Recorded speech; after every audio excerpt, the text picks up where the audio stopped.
সবসময় দেখবেন অনির্বাচিত প্রতিনিধি আসলে জামাতে ইসলাম সক্রিয় হয়। আপনি ৮৬ সালে নির্বাচন দেখেন, প্রথম বাংলাদেশের সংবিধান এবং বাংলাদেশের পার্লামেন্টকে একবারে রাজাকারের পদচারণাতে কলঙ্কিত করা হলো। ৮৬ নির্বাচন, ৮৮-তে ভাব বুঝে তারা যায়নি, ৯০-এ তারা অংশগ্রহণ করে আমাদেরকে ২টা মহিলা এমপি নিয়ে তারা আমাদের সমর্থন দিল। আবার দেখেন ৯৪ এই মুহূর্তে দরকার তত্ত্বাবধায়ক সরকার লাইন দিয়ে দিল শেখ হাসিনার সাথে।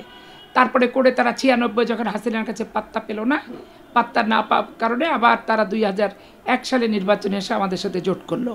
আবার যে 111 বিএনপির বিপর্যয় আসলো, সাথে তো ডিজিডিএফআর পক্ষ হয়ে গেল। পক্ষ হয়ে আমরা দুর্নীতি করছি, আমরা করাপশন করছি, আমরা চুরি করছি, ডাকাতি করছি, কত বিবৃতি, কত বর্ণনা, এবং কাদের মোল্লার লেখা বই জেলখানা থেকে যেটা লিখছে সেখানেও আপনি তার উদ্ধৃতি পাবেন। এই দল এমন একটা দল, এ সবসময় যেদিকে বৃষ্টি পড়ে সেদিকে ছাতা ধরে, কোথায় বেশি সুবিধা সেখানে তারা যায়।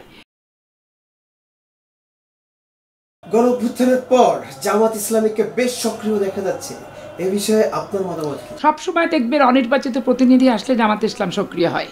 আপনি ৮৬ সালে নির্বাচন দেখেন, প্রথম বাংলাদেশের সংবিধান এবং বাংলাদেশের পার্লামেন্টকে একবারে রাজাকারের পদচারণাতে কলঙ্কিত করা হলো। ৮৬ নির্বাচন, ৮৮-তে ভাব বুঝে তারা যায়নি, ৯০-এ তারা অংশগ্রহণ করে আমাদেরকে ২টা মহিলা এমপি নিয়ে তারা আমাদের সমর্থন দিল। আবার দেখেন ৯৪ এই মুহূর্তে দরকার তত্ত্বাবধায়ক সরকার লাইন দিয়ে দিল শেখ হাসিনার সাথে। তারপরে করে তারা ৯৬ যখন হাসিনার কাছে পাত্তা পেল না, পাত্তা না পাওয়ার কারণে আবার তারা ২০০১ সালে নির্বাচনে এসে আমাদের সাথে জোট করলো। আবার যে 111 বিএনপির বিপর্যয় আসলো, সাথে তো ডিজিডিএফআর পক্ষ হয়ে গেল। পক্ষ হয়ে আমরা দুর্নীতি করছি, আমরা করাপশন করছি, আমরা চুরি করছি, ডাকাতি করছি, কত বিবৃতি, কত বর্ণনা, এবং কাদের মোল্লার লেখা বই জেলখানা থেকে যেটা লিখছে সেখানেও আপনি তার উদ্ধৃতি পাবেন। এই দল এমন একটা দল, এ সবসময় যেদিকে বৃষ্টি পড়ে সেদিকে ছাতা ধরে, কোথায় বেশি সুবিধা সেখানে তারা যায়। জামাত ধরেন আমার বিরুদ্ধে মামলা দিল, দিয়ে আমাকে তৎকালীন সময় আমাকে 5 বছর সাজা দিয়ে দিচ্ছে। হাসিনাকে মামলা দিয়ে খালাস, আর আমাকে 5 বছরের সাজা উইথ ইনঅ্যাবসেন্সিয়াল ট্রায়ালে।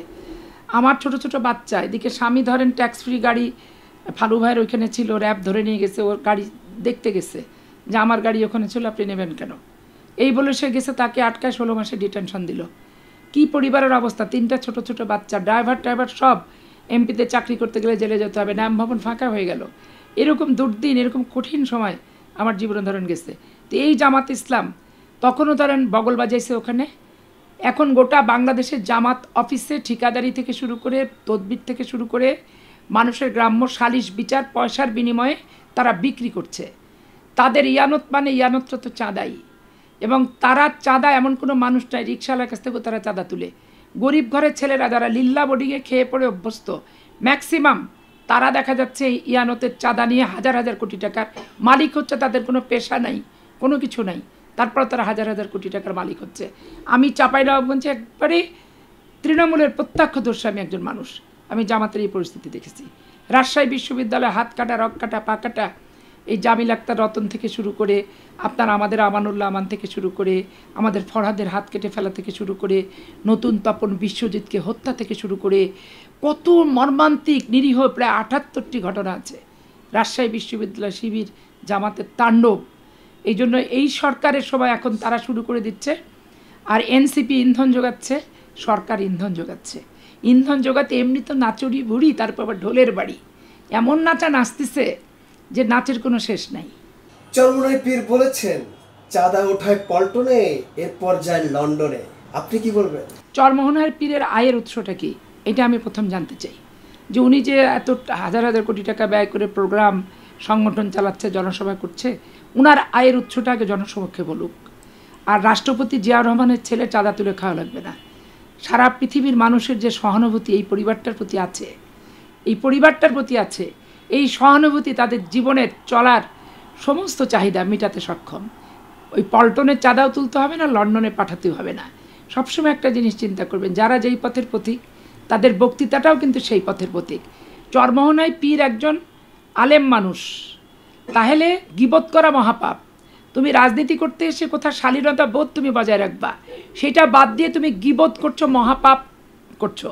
সবার বিরুদ্ধে তুমি সমালোচনা করতে পারবা, তুমি চরমোহনায় পীর, আর তোমার বিরুদ্ধে কেউ কোনো কথা বলতে পারবে না। তাহলে ইসলাম দিন আমাদের ভিতর নাই, আমরা মুসলমান, আমাদের কাফন হবে না, দাফন হবে না, জানাজা পড়বে না, এই সমস্ত বক্তৃতা। পীর সাহেবদের দল করতে ছোটোবেলায় কোনোদিন দেখিনি, আমার বাপ দাদারাও দেখে যায়নি, এই হঠাৎ হঠাৎ করে দেখছি। তো যে কথাগুলো উনি বলেন, ওনার কথার উৎস সারা বাংলাদেশে কয়টা ভোট কোথায় পেয়েছে সেন্টার ওয়ার্ডই উনি দেখাক। তাদের যে প্রার্থীগুলো ছিল, ভোটগুলো ছিল, ওই ভোটাররা চাঁদা দিলেও তো তার এই মিটিং মিছিলের ভাড়া দিয়ে লোক আনার টাকা কিন্তু হয় না। তো নিজের টাকার উৎসটাকে জনসমক্ষে চরমোহনায় পীরসহ যারা বিএনপির অর্থ নিয়ে কথা বলবে তাদেরকে প্রকাশ্য দিবালোকে প্রকাশ করতে হবে, তারপরে বিএনপির বিরুদ্ধে আঙুল তুলতে হবে। আমি তো 18 বছর থেকে বিএনপিতে চাঁদা দিই, এবং জিয়া রহমানের জন্মলগ্ন যেদিন থেকে পার্টি করছে বিএনপি, সেদিন থেকে যারা সদস্য, আমাদের পোস্ট হিসাবে, পজিশন হিসেবে সবার চাঁদা ধার্য আছে, এবং প্রতি মাসে আমরা আমাদের অফিসে দিয়ে দিই সেই টাকা। বিএনপির হাইব্রিডদের নিয়ে আপনার মন্তব্য কি? শুধু বিএনপির হাইব্রিড না, সারা বাংলাদেশের সকল রাজনৈতিক সংগঠনের হাইব্রিডের বিপক্ষে আমার অবস্থান।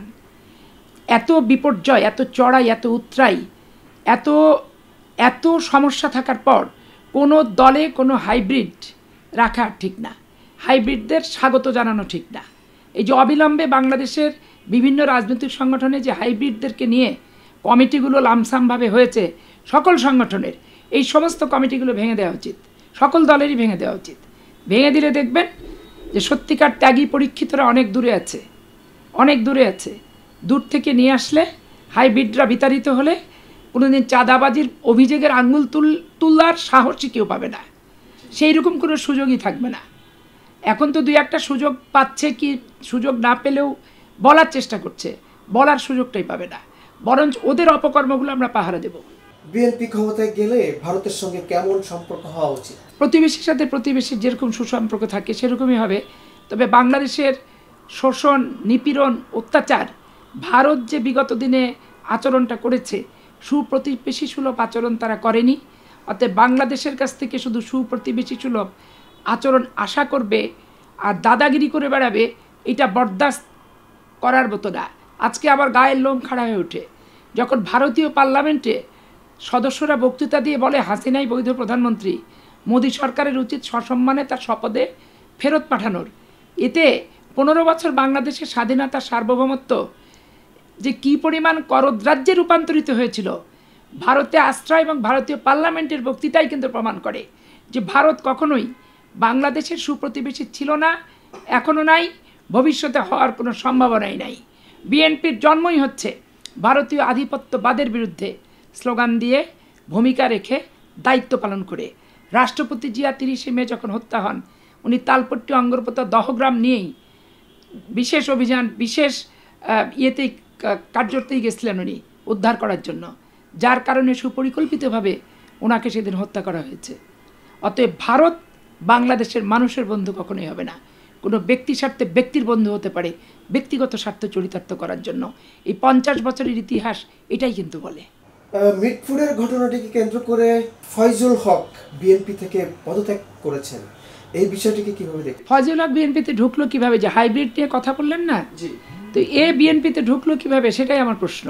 ও তো বিএনপি করে না, ও তো জামাত ইসলামের সমর্থক, ও তো জামাত ইসলামের সব কিছু। ও একটা, তারপরে যে আর একটা হুজুর আছে হামজা, আমির হামজা, এরা তো দেখেন জামাতের নমিনেশনও পেয়ে গেছে। তো আগের থেকে যে বক্তৃতাগুলো বিএনপিকে সমালোচনা করে তারা বলতেছিল, তো যে বিএনপি জামাতের বিরুদ্ধে আমি এবং হারুনুর রশিদ কথা বলতে গেলে বলতো এদের জানাজা হবে না, এদের ভিতর দিন নাই, এদের ভিতর ইসলাম নাই, তখনই আমার সন্দেহ হচ্ছিল যারা ইসলামী ছাত্র শিবিরের ছেলে। এবং আপনি একটা জিনিস খেয়াল করে দেখেন, ইসলামী ছাত্র শিবিরের প্রকাশ্যে কোনো প্রতিষ্ঠানের কমিটির কথা এখনও কিন্তু আসে না। ওই অন্ধকার চোরাগুপ্তভাবেই তারা তাদের কার্যক্রম চালাচ্ছে, কিন্তু ওপেনলি কোনো কার্যক্রম কিন্তু 15 বছর চোরাগুপ্তভাবে চালালো, এখনও কিন্তু আমি সেভাবে চালাতে দেখছি না। যে একবার সম্মুখ সারিতে এসে প্রকাশ্যে এটা না চালানোর তাদের সুদূর প্রসারী কিছু পরিকল্পনা কিন্তু আছে। তো তাহলে পদত্যাগের দরকার নেই, এই ছেলেকে তো বহিষ্কার করা দরকার ছিল না অনেক আগে। এবং কারা একে দলে ঢুকাইছে তাদের বিচার সবার আগে হওয়া উচিত। যে এইরকম একটা বাটপার লম্পট টাইপের লোক একবার ইউটিউব করে যা না তা, মানে নিজের মাত্রা জ্ঞান নাই, পাশে আবার ডক্টরেট, এত অসভ্য, এত বেয়াদব টাইপের বক্তব্য, বিবৃতি, এবং বিএনপিকে হেয় আর বিএনপির ব্যক্তিদেরকে হেয় করা ছাড়া এই ভদ্রলোকের বক্তৃতা আমি এর বাইরে আর কোনোদিন কোনো ভালো কিছু পজিটিভ শুনিনি। অতএব ওর দল ছাড়া না ছাড়া পরের কথা, ওকে দলে ঢুকালোকে তার বিচারটা আমি দাবি করছি আগে। তারেক রহমান সাহেব বলেছেন অন্যায়কারীকে দলে প্রশ্রয় দিবে না। আসলে কতটুকু কার্যকরী পদক্ষেপ আপনারা নিতে পেরেছেন? আমার নেওয়ার তো কোনো ব্যাপার না, এখানে কেন্দ্রীয় কমিটি আছে। আমি তো খুব নিচু মানে নিম্ন মানে নিচু মানে কি সবচেয়ে নিচের দিকে 450 নাম্বার সিরিয়ালে হচ্ছে আমার অবস্থান। তা আমার আগে 449 জন আছে ধরেন। তাদের সিদ্ধান্তটাই হচ্ছে প্রকৃত। আর মাঠের পক্ষ থেকে আমার সিদ্ধান্ত চাইলে আমি সারা জীবনই সত্য কথাটা বলেছি কর্মী সভাতে, বর্ধিত সভাতে, বিএনপির কেন্দ্রের। সেটা কেউ নাখুশি হোক আর কেউ সন্তুষ্টই হোক, কারণ এখানে হয় কি সঠিক কথাটা বললে সিদ্ধান্ত নেওয়ার সুযোগ থাকে, আর যদি সিদ্ধান্ত না নেয় তাহলে পস্তানোরও সুযোগ থাকে যে ও সেদিন সঠিক কথাটা বলছিলাম, সিদ্ধান্তটা না নেওয়াতে পস্তানো হলো। আর মাঠের কর্মী নেতৃত্ব স্থানে খুব কম আছে, খুব কম আছে। তো মাঠের আমাদের নির্বাচন করার যেমন অভিজ্ঞতা, সংগঠন তৈরি করার অভিজ্ঞতা, প্রতিপক্ষ প্রত্যেকটা স্টেপকে কীভাবে কাউন্টার দেওয়া যায় তার যে অভিজ্ঞতা, পদে পদে জামাত থেকে শুরু করে আওয়ামী লীগ থেকে শুরু করে, এগুলো অভিজ্ঞতা আমাদের ছোটোবেলা থেকে আমাদের আছে। অতএব আমাদের কাছে পরামর্শ যদি চায়, ইনশাআল্লাহ সবচেয়ে পজিটিভ পরামর্শটা দিব, যেটাতে দলের সম্মান বৃদ্ধি পাবে, হ্রাস পাবে না।